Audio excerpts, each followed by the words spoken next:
نمایش اقتدار و توان رزم سبزپوشان نیروی دریایی سپاه به مناسبت روز پاسدار. رونمایی از شهر جدید موشکی، الحاق سامانه‌های موشکی و تجهیزات جنگ الکترونیک. اولین این سامانه‌ها انبوهی از موشک‌های بالستیک و کروز در بردهای مختلف با ویژگی‌های جدید عملیاتی است. شلیک دقیق از عمق، پرتاب مین در بردهای مختلف. این موشک‌ها بردشون نسبت به موشک‌های قبل تغییر پیدا کرده. این سامانه‌ها قادر هستند در حرکت شلیک کنند. این سامانه‌های موشکی در پایگاه‌هایی نگهداری می‌شود که خود شگفتی‌ساز و تأمل برانگیز است. آنچه که امروز ملاحظه می‌کنیم بخش کوچکی از توان بزرگ و وسیع موشکی نیروی دریایی سپاه پاسداران انقلاب اسلامی است و با رویش‌های بسیار وسیع و عظیمی از قدرت موشکی در عرصه نبردهای دریایی امروز مواجه هستیم. از دیگر جلوه‌های توانمندی متخصصان جهاد خودکفایی سپاه رونمایی از تجهیزات جنگ الکترونیک است. سامانه‌های شامل تجهیزات راداری، ناوبری، پایش، اختلال و شبیه ساز. امروز با ورود این تجهیزات به سازمان نیروی دریایی سپاه و جنگال ما قادر خواهیم بود که هم سیگنال‌هایی از دشمن Shalom, all praises, glory, honor, fear to Yahweh. Ba'ashem, Yahushai, Ba'ashem, Rakakadash. Double honors to elders and apostles, great no soon, and citations to you like lively stones. The true, real house of David, the few that still remaining, the remnant, that which is remaining in the spirit. And here you have Iran, which is Persian prophecy. They changed the name to Iran in like 1935. It says Iran unveils missile city filled with ballistic and cruise missiles, and there was a video. Now it didn't translate what they were speaking into English, but nonetheless, through their actions, what they were showing, they're preparing for war. They're beating the plowshares and the swords. How scripture say, let all the weak say that they're strong, and they might be weak economically, just like North Korea. They're weak economically, but they're saying they're strong. They're basically saying we got weapons too. We can press buttons and kill, and hit. Back when you try to hit at us, talking about America.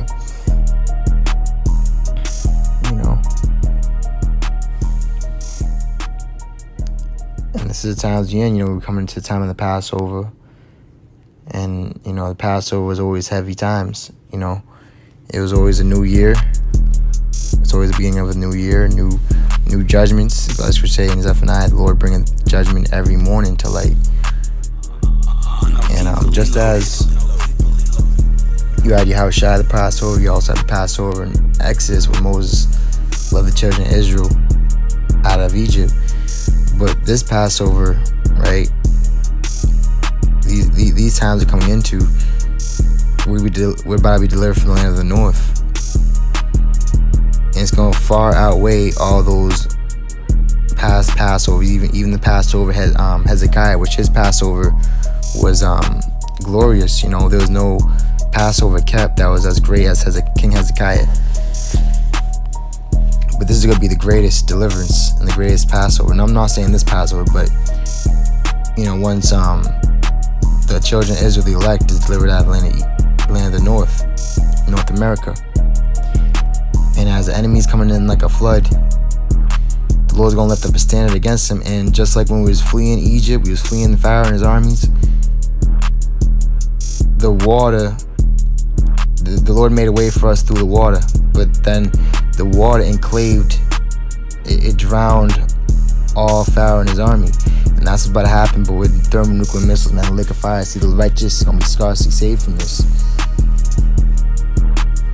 So it says the Islamic Revolutionary Guard Corps has unveiled a new missile city at an undisclosed location with ballistic and cruise missiles and electronic war equipment, giving Iran the ability to identify enemy signals. So, as written in Isaiah 9:5, this shall be fought with burning and fuel of fire, and this is exactly how.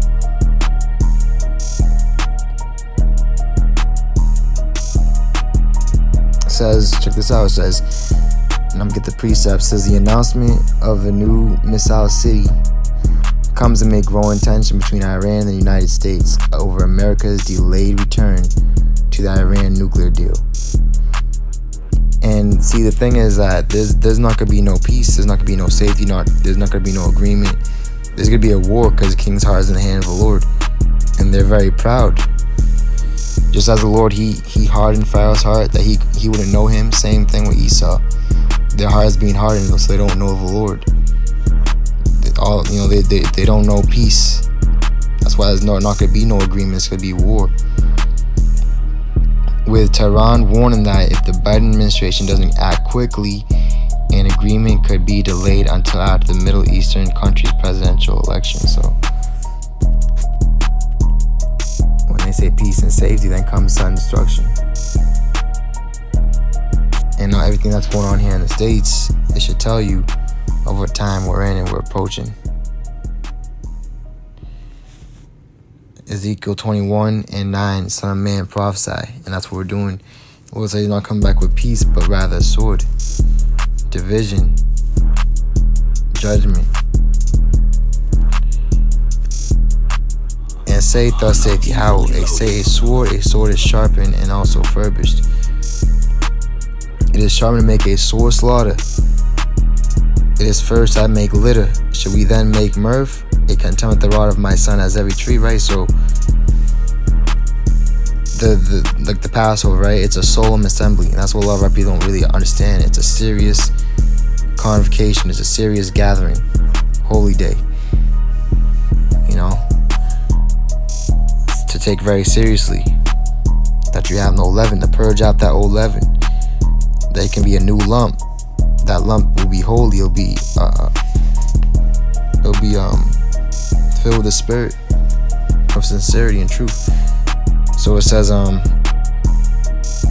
it's first that it may glitter. Now that word glitter basically means lightning, and that's what's about to happen, man. Luke 10:18 says, and he said unto them, I beheld Satan as lightning fall from heaven. And we're about to see the fall of our enemies, which is no greater thing than to see the fall of your enemies, which we have a lot of enemies. It's not just Esau, it's not just the heathens, but it's even our own people that move like the heathens, that act like heathens, because they are heathens.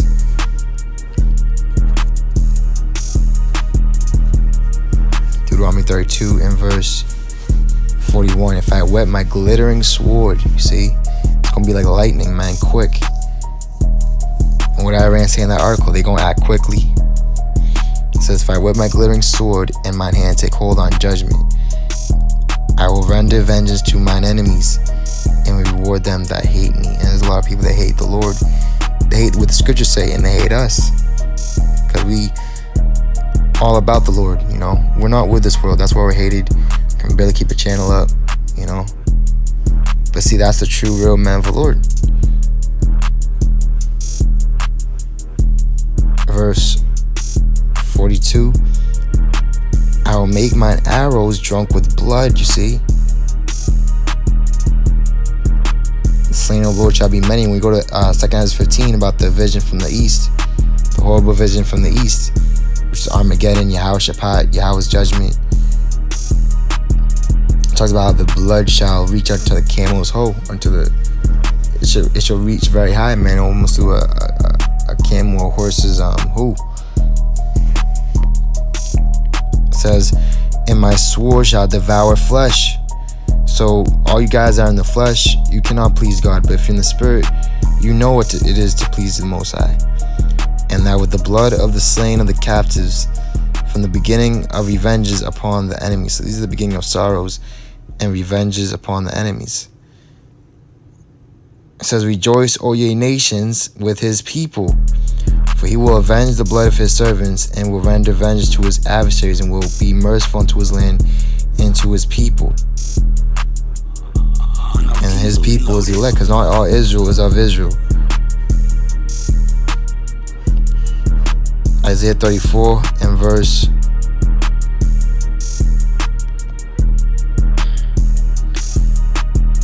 2 says, For the indignation of the Lord is upon all nations, and his fear upon all their armies. He hath utterly destroyed them. He hath delivered them to the slaughter, right? So it's already been preordained. It's been written, and now it's just playing out.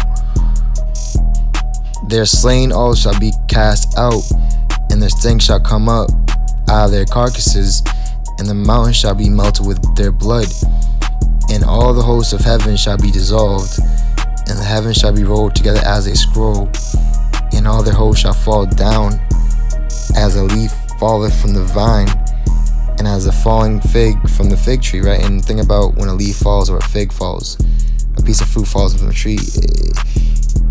There's nothing that leaf or that fruit can possibly do to stay hanging, to keep itself hanging. Same thing we see with this shaky situation in the world right now. All these wars and rumors of wars, because the Third World War is coming quickly. The elect is just about sealed, and the Lord's going to allow the four angels to let loose the four winds of destruction. And then Missile City is going to become,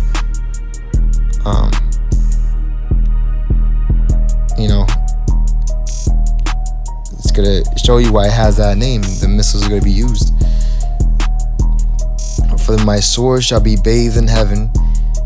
Behold, it shall come down upon Idumea, upon the people of my curse, to judgment. So, you Edomites, you're cursed. You're cursed, and you're about to see the curse. You should be about to see how cursed you are.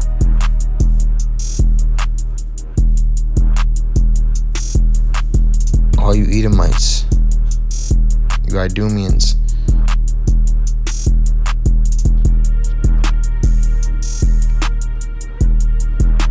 Now, slow when you edify. I just want to bring that out real quick. Iran, Persia, Gog, Magog, it's all coming together, and there's nothing nobody can do to stop it or hinder it. The Lord is working right now. He's revealing a lot of things, and it's marvelous in our eyes, man. The stone of the corner which the builders rejected, right? The Pharisees and scribes, the famous, and the ones that are highly renowned and exalted, which is an abomination to the Lord, has become the head of the corner. It's marvelous in our eyes, man. See? Yahushai. He's coming back with vengeance, a sword, judgment, and mercy for the few, for the chosen few, the faithful, the loyal. All praises, glory, honor, and fear to Yahweh, Ba'ashim Yahushai, Ba'ashim Kakodash. Baba Ball, destruction to all the anti-Yahushais, the Pharisees and scribes, salvation to the elect, and peace and mercy to the house of David.